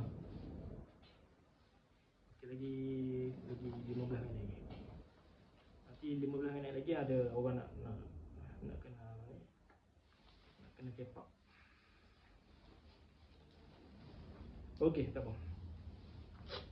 Seterusnya adalah mana tadi? Okey, jenis-jenis jin. Ni sedap juga ni. Ini kita akan relatekan dengan dengan cerita-cerita yang pernah kita tengok. Pertama, kehidupan pertama jenis-jenis jin ni, kehidupan dia ni, pertama dia ada 3 benda, 3 golongan. 3 cara hidup lah. Seperti mana dalam hadis, al-jinnu ala salasati asnaf. Sinfun lahum ajnihatun yatiruna fil hawa. Wa sinfun hayyatun wa kilab. Wa sinfun yahilluna wa yad'anun. Syaitan ni dia ada 3. Seperti mana Nabi SAW maklumkan. Ni kita ni ambil daripada benda yang ghaib kan. Daripada apa? Daripada hadis. Daripada sandaran wahyu. Sinfun lahum ajnihatun yatiruna fil hawa. Ada jin yang jenis-jenis jin ni yang boleh terbang kat udara. Yang jenis kerja kat udara. Kalau macam kita, tentera apa? Tentera udara. Setelah dia tengok cakrawala dan sebagainya. Wasinfun hayyatun wa kilab. Yang jenis apa? Jenis kala ataupun jenis anjing. Jenis melata. Tak semestinya jin ni dia boleh menyerupai kucing, boleh menyerupai ular. Hayat tu ni lah. Hayat tu ular. Hayat. Maksudnya jin yang melata. Jadi kita ni melata kan. Wasinfun yahilluna wa yad'anun. Yang jenis berpindah randah, yang mengembara, ataupun yang jenis duduk setempat. Macam kita pun ada yang pergi bermusafir ataupun kerja posting. Kita ni orang Kelantan, lepas tu kena posting dekat Sabah Sarawak jadi guru misalnya. Allah. Okey, tengok pertama kita bahas dulu. Pertama iaitu jin yang jenis terbang di udara. Ni kita bahas sikitlah berkait dengan pandangan ulama untuk sahabat-sahabat faham. Pertama, golongan yang mempunyai sayap yang terbang di udara. Boleh jadi mereka ni ada sayap yang terbang di udara. Simbol ajnihatun. Nabi kata ajniha. Kita fikir mungkin boleh jadi ada sayap boleh terbang ke udara. Nabi tak ceritalah tidak ceritalah secara detail. Cuma pandangan. Maksudnya boleh jadi ada jenis jin ni boleh terbang ke udara. Macam kita pun ada boleh terbang ke udara, pilot misalnya. Kalau kita tak kerja kat pilot, tak ada lah terbang sekali-sekala je lah. Tapi mereka ada, ataupun boleh jadi ada alat untuk mereka terbang ke sana. Yang kedua, orang macam ni bergerak cepat dan pantas, dan mampu sampai ke tempat ni, ke tempat maqa'idul sama'. Maksudnya mereka ni boleh sampai ke tempat atas-atas tu untuk apa? Untuk dengar khutbah daripada malaikat. Tempat yang di mana Nabi jin boleh singgah. Kan dulu, dulu sampai sekarang pun jin boleh pergi ke langit, ke sana untuk mencuri dengar apa yang disampaikan oleh malaikat. Jin macam ni high class sikit lah. Maksudnya jin ni yang jenis yang kuat lah. Kalau jin yang cikai-cikai ni tak, jin yang kuat. Lebih kurang ni lah, lebih kurang penyampai ataupun tajasus, ataupun satelit. Ada satelit kan, dia nak serang orang tu, nak dapatkan maklumat, dia kena pergi ke atas tu, tempat tu. Kita ada apa? Ada satelit, ada rakaman, ada video misalnya. Kalau mereka boleh jadi mereka mampu untuk sampai ke sana. Sebab apa? Sebab dalam Quran kata mereka pergi ke maq'id lis-sam'i, gate untuk ataupun tempat duduk untuk dengar. Maksudnya Allah ni dia akan turunkan titah dia, turunkan dia punya qada dia. Dia akan sebut esok ataupun hari ni akan berlaku, misalnya esok lah, esok akan berlakunya macam ni, hujan akan turun dengan lebat. Okey, Allah ni kita tak boleh nak bagi tahu secara ni kan, maksudnya kaif tak tahu kaif. Malaikat lah, Allah dengar pada malaikat. Okey, malaikat duduk dekat langit tu, dia akan bagi tahu kepada malaikat ke bawah, esok ada apa, berlakunya gempa bumi. Dia sampai ke bawah, sampailah ke langit ke pertama, dan langit pertama tu didengari oleh jin. Jin pula samalah, ada apa, ada lapisan-lapisan dia. Mungkin daripada bumi ke langit ada 10 checkpoint. Ada faham tak? Checkpoint. Itu sampailah ke siapa? Ke haiwan, apa ni, jin yang melata. Dan jin melata ni kebanyakannya ada beberapa jin anak buah Tok Bomo. Sebab tu ada kes Tok Bomo dia boleh tahu masa depan. Orang panggil kahin, tukang telik. Tukang telik, cumanya nanti kita akan bahas lah sehebat manakah tukang telik ataupun arwah ni, ataupun tukang tenung ni. Nanti kita akan bahas. Maksud dia apa? Maksud dia jin yang hebat ni dia boleh pergi ke maq'id lis-sam'i, gate untuk dengar, untuk curi kata-kata malaikat, dan dia akan sampaikan kepada ahli yang di bawah. Okey. Itulah. Pergi tajasus. Okey. Nanti kita akan bahas adalah persoalan adakah jin malaikat Tok Bomo ni tahu benda gaib. Ada. Okey. Boleh faham? Maksudnya jin yang ajnihah ni dia boleh terbang ke udara, dia ada kecepatan, dia boleh pergi ke naik turun daripada atas ke bawah bumi dan sebagainya. Yang kedua adalah ular dan anjing. Ular dan anjing ni golongan yang disebut sebagai golongan yang melata ataupun menjelmakan diri kepada haiwan. Golongan yang melata ataupun golongan yang menjelmakan diri sebagai haiwan. Apa yang kita boleh faham? Maksudnya melata ni misalnya dia ada alam dia, duduk kat alam dia tu, dia melata kat situ. Macam kita lah, kita ada alam kita, melata. Ataupun dia nak pergi ke alam kita, dia menjelmakan diri daripada kepada anjing, ular, apa lagi, kucing hitam, kalajengking hitam, macam-macam lah kan. Termasuklah kalajengking dan sebagainya. Jadi jenis yang ada penempatan lah, dia duduk dekat tempat kotor, ada penempatan kat rumah manusia. Sebab tu kalau boleh jin macam ni tak boleh dibunuh. Misalnya ular duduk masuk dalam rumah kita, jangan terus bunuh. Kita kena apa? Gertak dia. Gertak ni apa? Bagi amaran. Munci ni apa? Kamu ni jin ke ataupun ular tu? Kalau jin, keluar cepat. Kalau tak, aku penggal kamu, kepala kamu. Kalau jin dia akan faham, dia akan keluar. Kalau ular dia buat apa macam lembu kenyang gitu, bolehlah bunuh. Nanti ada perbahasan, nanti kita akan bahas. Ada juga yang mendakwa setengah daripada mereka ni ada yang mukallaf, ada yang ghairu mukallaf. Mukallaf macam kita, ada agama, ada parti, ada mazhab dan sebagainya. Yang ghairu mukallaf adalah haiwan dalam kalangan jin. Jin pun ada haiwan juga. Haiwan ghairu mukallaf. Dulu adalah seorang perawat ni di situ. Jin ni ada mukallaf, ada ghairu mukallaf. Lepas tu anak tanya mana sandaran dia, senyap. Tak tahulah dia kedekut ke, dia nak suruh masuk dalam dalam kursus dia ke. Allah Allah. Tapi ada hadis tu. Nanti kita akan bahas. Nantilah. Bawah ni pun ada. Ada bawah ni. Okey. Itu maksud dia, jin ada yang mukallaf dan ada yang ghairu mukallaf, ataupun ada yang jin yang mempunyai sifat kebinatangan. Tak ada akal. Macam mana kita nak rawat dia? Nanti kita akan bahas. Lain sikit dengan orang yang berakal ni. Jin berakal dia lain sikit rawatan dia. Jin yang tidak berakal, ada cara rawat dia. Yang paling mudah yang jin tidak berakal. Jin berakal ni mudah je. Okey. Contohnya nombor 3. Nombor 3 ni adalah jin yang duduk setempat ataupun berpindah randah. Yang hidup nomad ataupun berpindah duduk setempat. Pertama yang duduk setempat. Ada orang kata ni macam bunian. Bunian kan duduk kat setempat je kan. Macam kita duduk kat setempat macam gitu. Ataupun yang jenis mengembara. Yang jenis apa? Jenis berjalan untuk macam posting ke apa?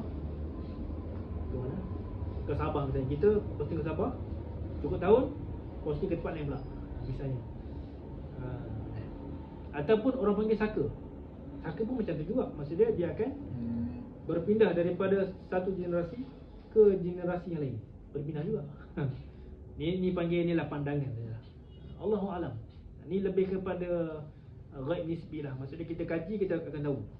Kita akan singkapkan ghaib tu. Mungkin akan datang ada pandangan lain pula. Tapi kalau anda jumpa dalam orang Arab, istilah Arab dipanggil ghaul dengan su'lah, si'lah. Dengar? Pernah dengar? Pernah dengar. Ghaul ni lah. Ghaul lah. Macam hantu lah. Bukan Tokyo Ghoul tu. Ada setengah orang dia tanya, oh ni macam Tokyo Ghoul ke? Kan ada kan Tokyo ada anime tu kan, dia horror sikit tu. Begini tu lah. Itu makan orang tu. Okey, Ghoul ni istilah kepada jin jantan yang tersyakul kepada benda yang buruk, rupa bentuk yang buruk. Dia akan menyerang dan menyesatkan pengembara yang mengembara di yang berjalan di padang pasir malam-malam. Sebab tu kalau nak masuk padang pasir ke, nak masuk dalam hutan ke, baca a'udzubillahi minasyaitanirrajim, ataupun Nabi ajar a'udzu bikalimatillahi tammati min syarri ma khalaq. Ya Allah, aku berlindung daripada kepada kamu dengan ayat-ayat Allah yang sempurna. Maksudnya Al-Quran. Daripada kejahatan seluruh makhluk, termasuklah haiwan, tumbuhan dan sebagainya yang ada dalam hutan yang kita nak masuk. Su'lah pula macam mana? Si'lah, iaitu jin betina. Tersyakur dia rupa bentuk yang baik, rupa bentuk yang molek. Tapi bila dah dalam sikit, kita ikut dia sampai dalam-dalam tu, dia pun merupakan bentuk yang jahat, bentuk yang tak molek. Ni dalam cerita adalah dalam cerita kan. Dalam cerita ni kita nak pergi kita balik lewat malam pukul 2-3 pagi. Lepas tu jumpa seorang wanita berjalan dekat tepi jalan. Kita seorang lelaki ni dia ada hasrat untuk menolong. Kita pun tolong dia. Cik, adik nak pergi mana adik? Dia kata nak pergi tu depan tu rumah saya. Oh, pukul 2 dah malam ni. Tak apalah. Saya tumpangkan. Dia tumpangkan. Dia kata mana rumah tu? Tu depan tu. Oh, rumah tu tengok kubur. Adalah dalam cerita kan. Lepas tu kita pun kesian. Kubur ni macam mungkin dekat belakang rumah dia tu, belakang kubur tu ada rumah. Kita pun nak temankan dia. Kita ikutlah dia. Kita ikut tiba-tiba tengah-tengah jalan dia pun buat muka buruk. Misalnya dalam cerita yang paling kita mudah nampak, siapa pernah tengok Pontianak menjerit? Cerita lama dah. Pontianak menjerit kan? Tengah-tengah malam tu tiba-tiba dihadang oleh seorang wanita. Dia kata ni bahaya dalam ni, dalam malam-malam ni ada orang hantu tak berkepala. Dia pun tunjuk hantu tak berkepala kan. Orang perempuan yang tu. Itu samalah siang lah. Itu budaya, kalau Arab budaya dia dekat padang pasir. Kita budaya kita dekat dalam hutan ke, tepi kubur ke, kan. Tempat-tempat yang sunyi. Sama macam gitu. Ataupun ada juga yang jenis macam ni. Dalam cerita kan. Tepi jalan tak ada orang. Ada satu kedai. Kita pun pergilah makan-makan. Esok kita rasa sakit perut, kita pun muntah, tiba-tiba muntah ulat. Rupanya kita pergi tengok dekat kedai tu, rupanya keesokan tu kita pergi tengok, rupanya tak ada orang pun. Juga lebih kurang lah. Itu apa? Itu si'alah ataupun ghul. Itulah nak panggil hati-hati lah. Ada persoalan? Ya, ada yang paling mudah.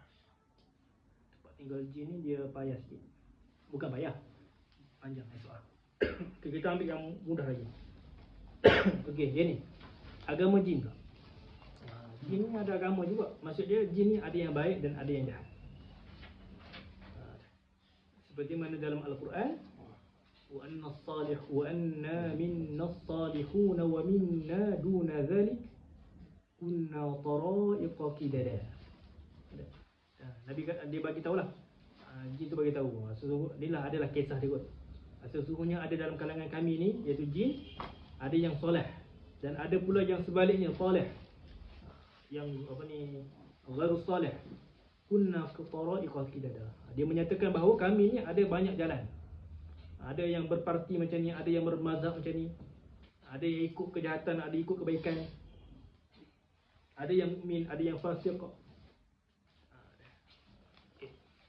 Kebanyakannya jin yang mengganggu kita ni sama ada jin yang muslim tapi fasik ataupun jin yang kafir. Dua tu je. Jin muslim mukmin yang soleh tak akan ganggu kita. Tak akan duduk dengan kita, tak akan ada komunikasi dengan kita.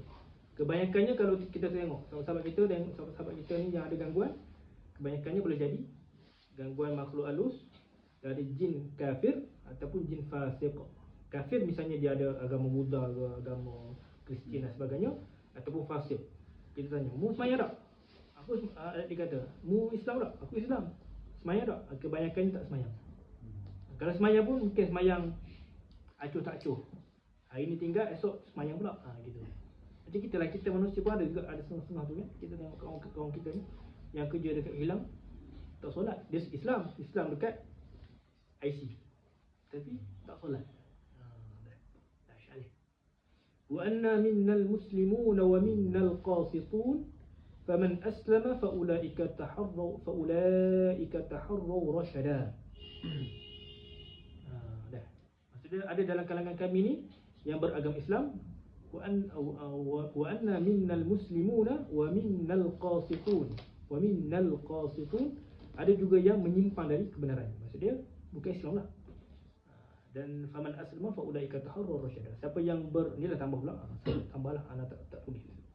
Siapa yang Islam, siapa yang menyerah diri kepada Tuhan, maka dialah mendapat petunjuk. Okey. Yang last. Iaitu jarak penciptaan jin dan manusia. Kalau Ibnu Katsir dia kata 2000 tahun sebelum diciptakan Nabi Adam. Asy-Syibli dalam kitab dia lah, kitab Ahkamul Marjan fi Ahkamil Jan, 2000 tahun. Ni kitab lama lah, kitab dia panggil kitab Turas ni. Sedaplah baca. Benda-benda pelik pun ada dalam tu. Maksudnya benda-benda Israeliat. Ada sesetengah pendapat kata apa? 40 tahun. Selepas 40 tahun kejadian jin, barulah diciptakan Nabi Adam. Lepas tu adalah ulama kata dia panggil apa, satu lagi, mereka ni ada umur yang panjang. Ada setengah tu sampai ratus-ratus ataupun ribu tahun. Boleh jadi ratus tahun lah. Ribu tahun ni Allahu'alam lah. Walaupun begitu, kita tanya, kalau kita ada kawan jin misalnya, kamu baru berapa ni, dah umur berapa? Dia kata 150 tahun. Boleh jadi baru umur dia kalau nisbah manusia berapa? Mungkin 20, 25 tahun macam tu. Sebab adalah kes perawat ni, dia kata umur berapa? Umur 80 tahun dah. Gigi ada berapa? 2. Maksudnya kita kalau 80 ni dah tak ada gigi dah. Dia ada baru 2. Dia panggil puberty. Apa namanya? Puberty ni. Baligh. Baligh tu dia macam berlainan sikit dengan manusia. Kalau haiwan, tengok haiwan umur 5 tahun dah macam boleh menikah. Bukan boleh menikah, ada cucu lah kan. Kita gitulah. Kita 50 tahun baru ada cucu. Kalau kucing misalnya setahun 2 tahun dah ada cucu. Gitulah. Maksud dia berlainan nisbah kita manusia, haiwan dengan jin. Okey, ada persoalan. Ini pengetahuan sajalah. Nanti sahabat-sahabat tak perlulah macam terkejut sangat. 80 tahun, 80 berarti kita pun belete. 80 tahun pun macam ni perangai. Patutnya 80 tahun ni dah matang. Jadi kita tak faham. Kalau kita faham, 80 tahun baru. 80 tahun maksud dia masa lagi muda. Okey, budak-budak lagi. Kan? Baru sebab kita faham. Ada persoalan. Ni mudah ni dipanggil penyataan sajalah. Ni pun ada juga ni, penting juga ni tempat tinggal jin. Nanti sahabat-sahabat akan tahulah. Rupanya sini tempat tinggal jin. Dah. Betul ada kes. Kes dekat Brunei lah. Dia kena ganggu sebab lepas dia bersihkan dapur. Katanya tu tempat tinggal dia.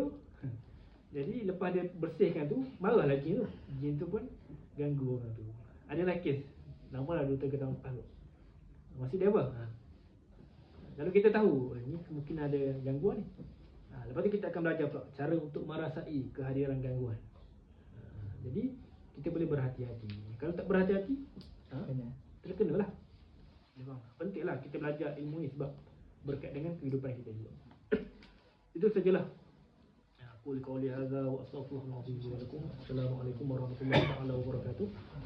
Kita tangguh dulu dengan tasbih kafarah dan surah.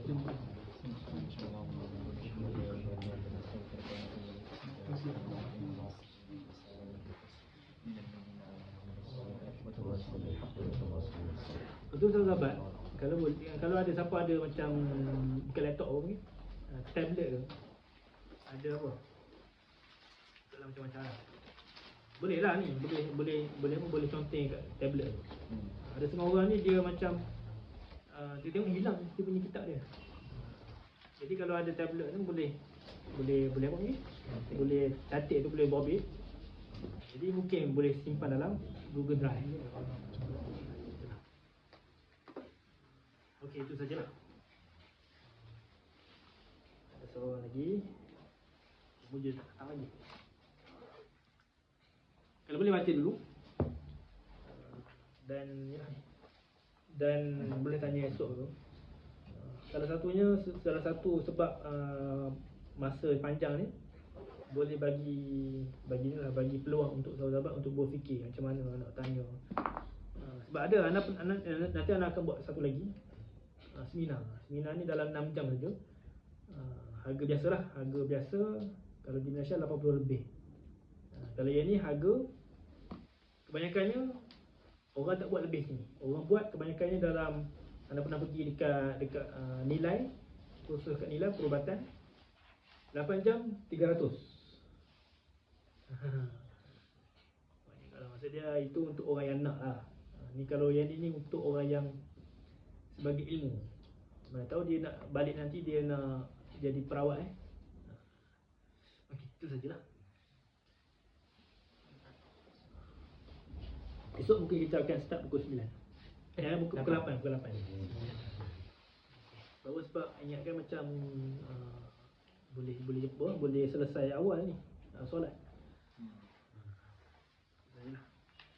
Macam tadi, kalau boleh turun dalam keadaan senyap. Lepas tu kalau nanti esok anak akan buka pintu lah, anak akan tengok dalam pukul 8 tu, anak akan tengok, anak akan jenguk bawah. Ada orang anak akan turunkan kunci. Lepas tu yang macam kedatangan buat kali kedua, ketiga, keempat ni, anak akan minta lah salah seorang untuk turunkan kunci melalui balkoni dengan apa? Dengan bakul. Lepas tu terus masuk macam biasa. Layan diri je lah. Kalau orang biasa dah tak apa, macam Ustaz Ali dia dah biasa. Orang lain lah.